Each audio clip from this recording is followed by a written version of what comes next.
Hi everyone, this is Jimmy Allen, founder and CEO of Investalytix. Let's get into it. The current bull market officially turned 3 years old this past Sunday on October 12th. It began on October 12th, 2022, right after the bear market bottomed out.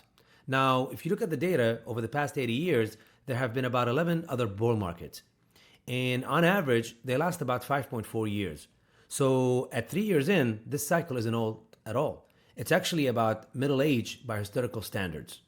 Now, as Warren Buffett once said, the stock market is a device for transferring money from the impatient to the patient.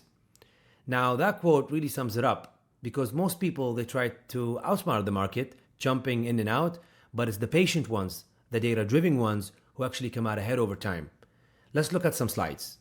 Okay, guys, looking back at history, only once did a bull market reach its third birthday and fail to make it to a fourth, which ended after 3 years and a half.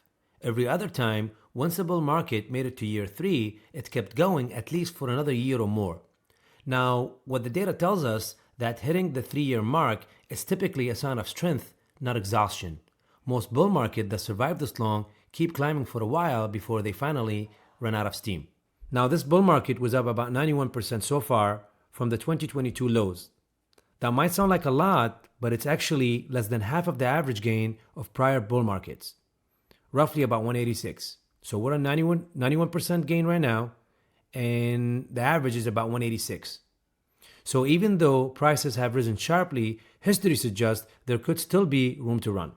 Let's go to the next slide. Looking back over the past 60 years, there were 6 other bull markets that made it this far.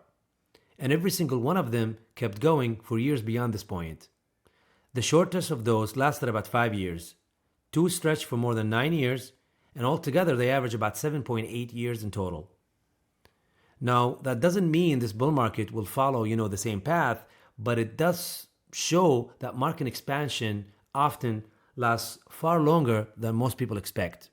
So while the headlines warn this rally, could be getting old, I made a video last week actually about, are we in a bubble? And no, guys, we're not in a bubble, right? This rally is very healthy. It's driven by earning, right? Growth. Now, the historical data is telling us a different story, though. By looking at the historical data, it's saying a different story, and we could still be early in this cycle. Even today on TV, Tom Lee, he got on TV and he said the S&P 500 could hit 7,000 by year end. That's about 5% gain from here. Again, guys, this is a reminder. Momentum and fundamentals are still on the same side. If you found this helpful, give it a like and subscribe to the channel. It really helps us reach out more data-driven investors like you. And head over to investalytix.com, create your free account. Thank you for watching. I'll talk to you soon.